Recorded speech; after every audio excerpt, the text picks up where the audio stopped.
Chapter 6. Pig and Pepper. For a minute or two she stood looking at the house and wondering what to do next, when suddenly a footman in livery came running out of the wood.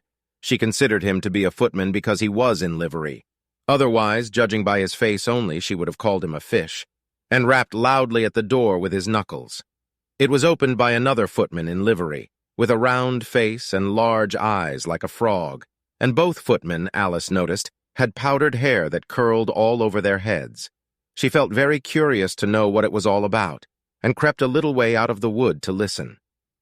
The fish footman began by producing from under his arm a great letter, nearly as large as himself, and this he handed over to the other, saying in a solemn tone, "For the Duchess, an invitation from the Queen to play croquet."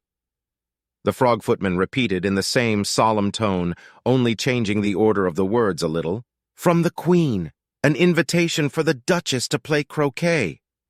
Then they both bowed low, and their curls got entangled together. Alice laughed so much at this that she had to run back into the wood for fear of their hearing her. And when she next peeped out, the fish footman was gone, and the other was sitting on the ground near the door, staring stupidly up into the sky. Alice went timidly up to the door and knocked. "There's no sort of use in knocking," said the footman, "and that for two reasons. First, because I'm on the same side of the door as you are.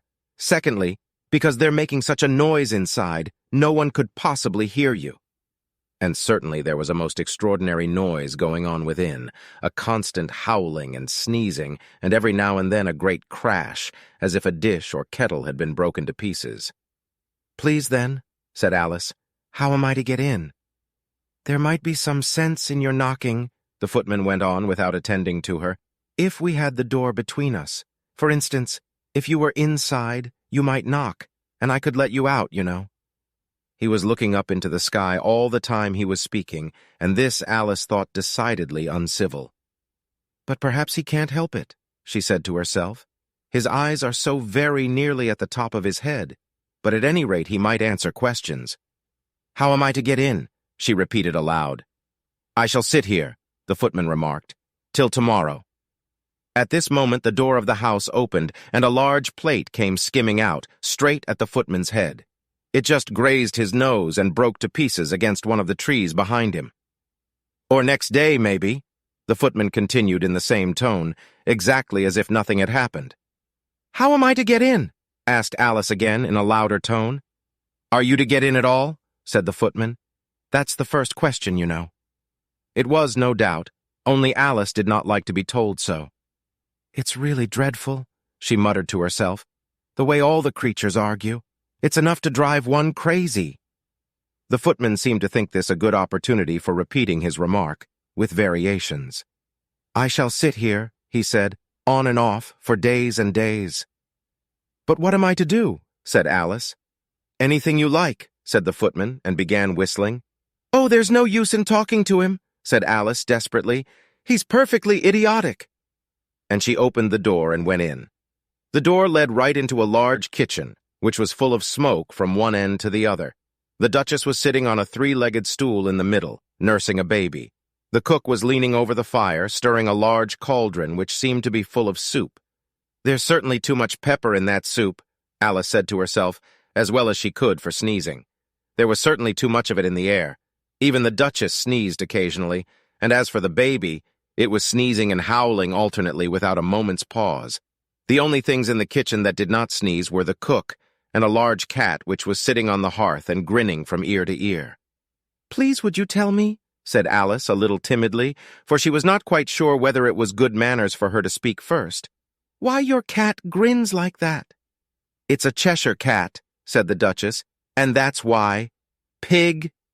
She said the last word with such sudden violence that Alice quite jumped, but she saw in another moment that it was addressed to the baby, and not to her, so she took courage and went on again. "I didn't know that Cheshire cats always grinned. In fact, I didn't know that cats could grin." "They all can," said the Duchess, "and most of 'em do." "I don't know of any that do," Alice said very politely, feeling quite pleased to have got into a conversation. "You don't know much," said the Duchess, "and that's a fact." Alice did not at all like the tone of this remark, and thought it would be as well to introduce some other subject of conversation. While she was trying to fix on one, the cook took the cauldron of soup off the fire, and at once set to work throwing everything within her reach at the Duchess and the baby. The fire irons came first, then followed a shower of saucepans, plates, and dishes. The Duchess took no notice of them even when they hit her, and the baby was howling so much already that it was quite impossible to say whether the blows hurt it or not. "Oh, please mind what you're doing," cried Alice, jumping up and down in an agony of terror. "Oh, there goes his precious nose!" As an unusually large saucepan flew close by it, and very nearly carried it off. "If everybody minded their own business," the Duchess said in a hoarse growl, "the world would go round a deal faster than it does." "Which would not be an advantage," said Alice, who felt very glad to get an opportunity of showing off a little of her knowledge. "Just think of what work it would make with the day and night. You see, the Earth takes 24 hours to turn round on its axis." "Talking of axes," said the Duchess, "chop off her head." Alice glanced rather anxiously at the cook, to see if she meant to take the hint. But the cook was busily stirring the soup, and seemed not to be listening, so she went on again. 24 hours, I think, or is it 12? Oh, don't bother me," said the Duchess. "I never could abide figures." And with that she began nursing her child again, singing a sort of lullaby to it as she did so, and giving it a violent shake at the end of every line. "Speak roughly to your little boy, and beat him when he sneezes. He only does it to annoy, because he knows it teases." Chorus, in which the cook and the baby joined, "Wow, wow, wow." While the Duchess sang the second verse of the song, she kept tossing the baby violently up and down, and the poor little thing howled so that Alice could hardly hear the words. "I speak severely to my boy, I beat him when he sneezes, for he can thoroughly enjoy the pepper when he pleases." Chorus. "Wow, wow, wow." "Here, you may nurse it a bit if you like," the Duchess said to Alice, flinging the baby at her as she spoke. "I must go and get ready to play croquet with the Queen." And she hurried out of the room. The cook threw a frying pan after her as she went out, but it just missed her. Alice caught the baby with some difficulty, as it was a queer-shaped little creature, and held out its arms and legs in all directions. "Just like a starfish," thought Alice. The poor little thing was snorting like a steam engine when she caught it, and kept doubling itself up and straightening itself out again, so that altogether, for the first minute or two, it was as much as she could do to hold it. As soon as she had made out the proper way of nursing it, which was to twist it up into a sort of knot, and then keep tight hold of its right ear and left foot so as to prevent its undoing itself, she carried it out into the open air. "If I don't take this child away with me," thought Alice, "they're sure to kill it in a day or two. Wouldn't it be murder to leave it behind?" She said the last words out loud, and the little thing grunted in reply. It had left off sneezing by this time. "Don't grunt," said Alice. "That's not at all a proper way of expressing yourself." The baby grunted again, and Alice looked very anxiously into its face to see what was the matter with it. There could be no doubt that it had a very turn-up nose, much more like a snout than a real nose. Also, its eyes were getting extremely small for a baby. Altogether, Alice did not like the look of the thing at all. But perhaps it was only sobbing, she thought, and looked into its eyes again, to see if there were any tears. No, there were no tears. "If you're going to turn into a pig, my dear," said Alice seriously, "I'll have nothing more to do with you. Mind now." The poor little thing sobbed again, or grunted, it was impossible to say which, and they went on for some while in silence. Alice was just beginning to think to herself, "Now what am I to do with this creature when I get it home?" when it grunted again, so violently that she looked down into its face in some alarm. This time there could be no mistake about it. It was neither more nor less than a pig, and she felt that it would be quite absurd for her to carry it further. So she set the little creature down and felt quite relieved to see it trot away quietly into the wood. "If it had grown up," she said to herself, "it would have made a dreadfully ugly child, but it makes rather a handsome pig, I think." And she began thinking over other children she knew who might do very well as pigs, and was just saying to herself, "If one only knew the right way to change them," when she was a little startled by seeing the Cheshire Cat sitting on a bough of a tree a few yards off.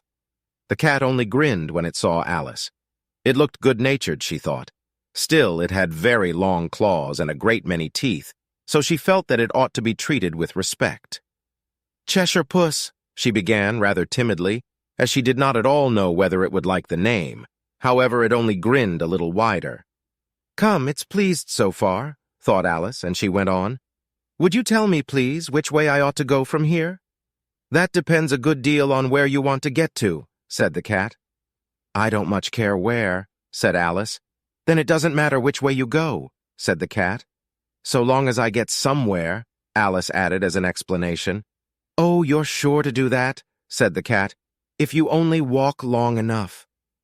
Alice felt that this could not be denied, so she tried another question.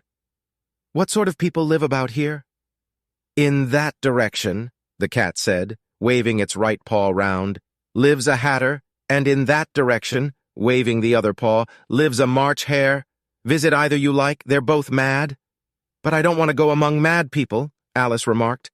"Oh, you can't help that," said the cat. "We're all mad here. I'm mad. You're mad."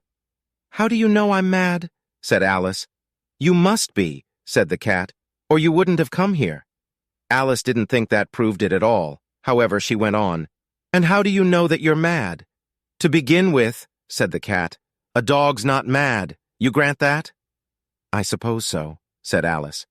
"Well then," the cat went on, "you see, a dog growls when it's angry and wags its tail when it's pleased. Now I growl when I'm pleased and wag my tail when I'm angry. Therefore I'm mad."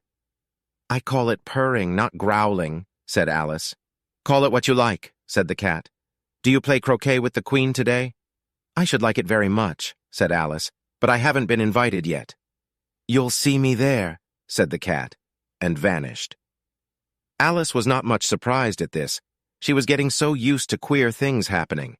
While she was looking at the place where it had been, it suddenly appeared again.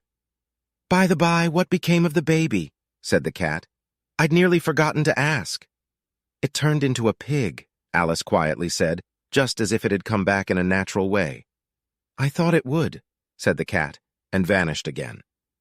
Alice waited a little, half expecting to see it again, but it did not appear, and after a minute or two she walked on in the direction in which the March hare was said to live. "I've seen hatters before," she said to herself. "The March hare will be much the most interesting, and perhaps as this is May it won't be raving mad, at least not so mad as it was in March." As she said this, she looked up, and there was the cat again, sitting on a branch of a tree. "Did you say pig or fig?" said the cat. "I said pig," replied Alice, "and I wish you wouldn't keep appearing and vanishing so suddenly. You make one quite giddy." "All right," said the cat, and this time it vanished quite slowly, beginning with the end of the tail and ending with the grin, which remained some time after the rest of it had gone. "Well, I've often seen a cat without a grin," thought Alice, "but a grin without a cat. It's the most curious thing I ever saw in my life." She had not gone much farther before she came in sight of the house of the March hare. She thought it must be the right house, because the chimneys were shaped like ears and the roof was thatched with fur. It was so large a house that she did not like to go nearer till she had nibbled some more of the left-hand bit of mushroom and raised herself to about 2 feet high. Even then she walked up towards it rather timidly, saying to herself, "Suppose it should be raving mad after all. I almost wish I'd gone to see the hatter instead."